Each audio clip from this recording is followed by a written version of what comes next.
Xin chào tất cả các bạn, tôi là Nguyễn Duy Tuân.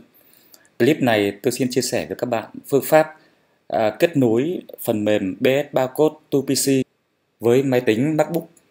Đầu tiên, trên điện thoại, chúng ta hãy vào App Store đối với điện thoại iPhone.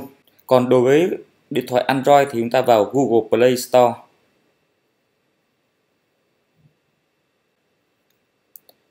Từ khóa chúng ta tìm kiếm đó là BS Barcode to PC.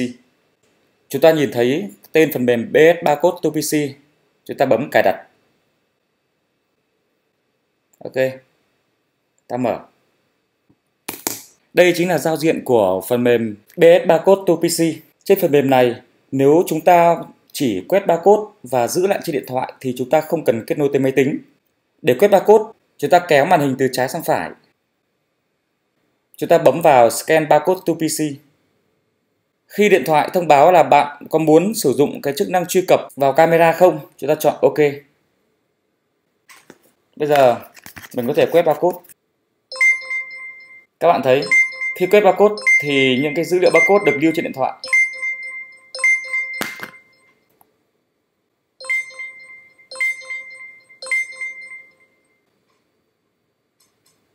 Nếu chúng ta muốn dùng điện thoại quét barcode và gửi vào máy tính thì trên máy tính chúng ta phải cài cái phần mềm có tên là BS Barcode Server.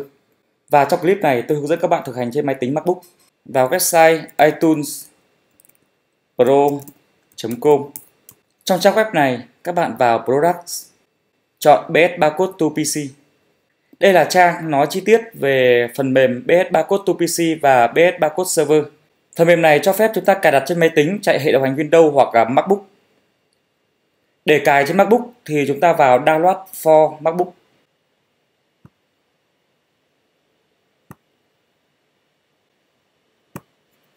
Sau khi tải về, chúng ta sẽ có file là bsbarcodeserver.pkg.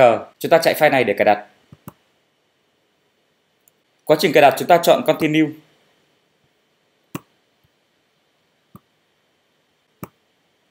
Nhập mật khẩu login của MacBook để cài đặt. Ok, quá trình cài đặt đã thành công.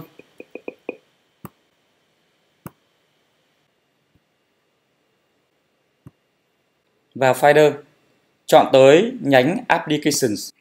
Các bạn sẽ nhìn thấy cái tên là BS Barcode Server, nhấp nút chuột để chạy. Lần đầu tiên khi chạy, phần mềm yêu cầu chúng ta phải đăng nhập tài khoản. Bấm vào Register Online.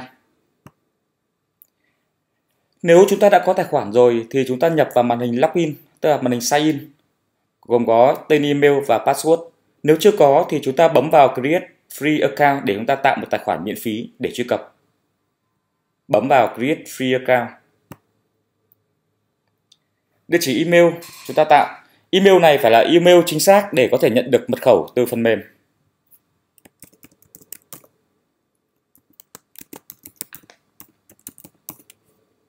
Tên hiển thị.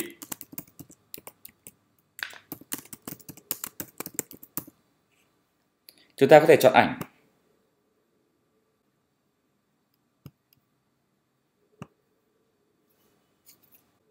Để hoàn thành việc tạo tài khoản, chúng ta bấm vào Create. Phần mềm thông báo cho chúng ta là hãy kiểm tra email để nhận mật khẩu. Ok. Chúng ta thấy một email Blueshop Account Password, bấm vào mở.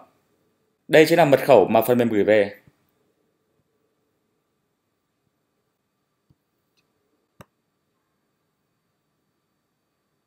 Sign in. Lần đầu tiên đăng nhập nó hiện ra một màn hình đó là Account Information Edit để chúng ta có thể sửa lại. Và chúng ta có thể đổi lại mật khẩu cho dễ nhớ. Đổi thành 1, 2, 3, 4, 5, 6, 7, 8 chẳng hạn. 1, 2, 3, 4, 5, 6, 7, 8. Save. Ok. Như vậy việc tạo tài khoản của chúng ta đã thành công và tài khoản này chúng ta đã đăng nhập vào phần mềm. Khi chạy phần mềm thì nó tự động đã bật cái chế độ là cho phép các điện thoại kết nối đến. Và địa chỉ IP của máy tính này báo cho các bạn biết hiện nay máy tính này có địa chỉ IP là 192.168.1.8. Một việc cài đặt rất quan trọng đó là để cho phép điện thoại có thể là gửi dữ liệu barcode vào tất cả các cửa sổ soạn thảo. Thì trong thiết lập của MacBook chúng ta cần phải làm sau. Chúng ta vào System.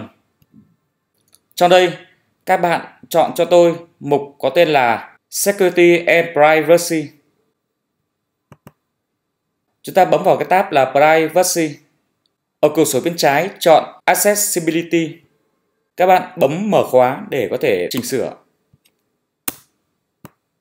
Các bạn bấm vào thêm.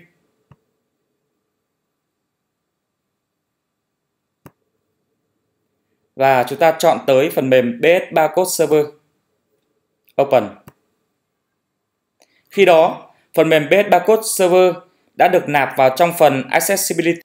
Bây giờ trên điện thoại chúng ta mở phần mềm BS Barcode to PC để kết nối tới máy tính.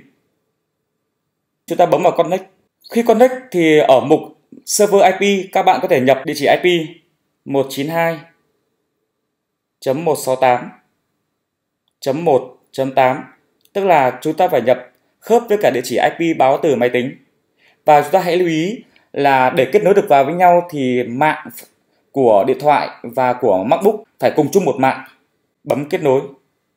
Vậy là xong. Chúng ta có thể sử dụng phương pháp kết nối bằng quét QR code.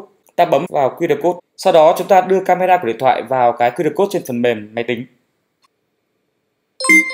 Ok. Như vậy chúng ta đã sử dụng phương pháp là kết nối qua QR code rất là tiện dụng. Bây giờ tôi sẽ làm ví dụ về quét barcode để gửi vào máy tính. Mở trình duyệt tìm kiếm Google. Ok, tôi quét một mã khác. Bây giờ tôi mở một cửa sổ soạn thảo. Ok, tất cả các barcode được quét vào máy tính thì phần mềm lưu lại cho các bạn vào một cái danh sách để lưu trữ. Các bạn thấy ở đây. Và chúng ta có thể xuất ra file CSV như sau. Chúng ta bấm vào cái menu phía bên phải của danh sách. Sau đó chúng ta chọn Export to CSV file.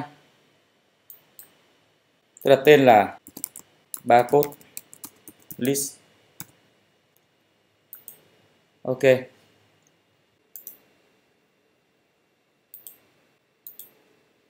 Chúng ta nhìn thấy file barcode list đây. Nhấp nút chuột để mở. Ok. Vừa rồi tôi đã hướng dẫn cho các bạn phương pháp sử dụng điện thoại để quét barcode vào máy tính trên hệ điều hành MacBook. Bài chia sẻ của tôi đến đây là kết thúc. Cảm ơn các bạn đã theo dõi.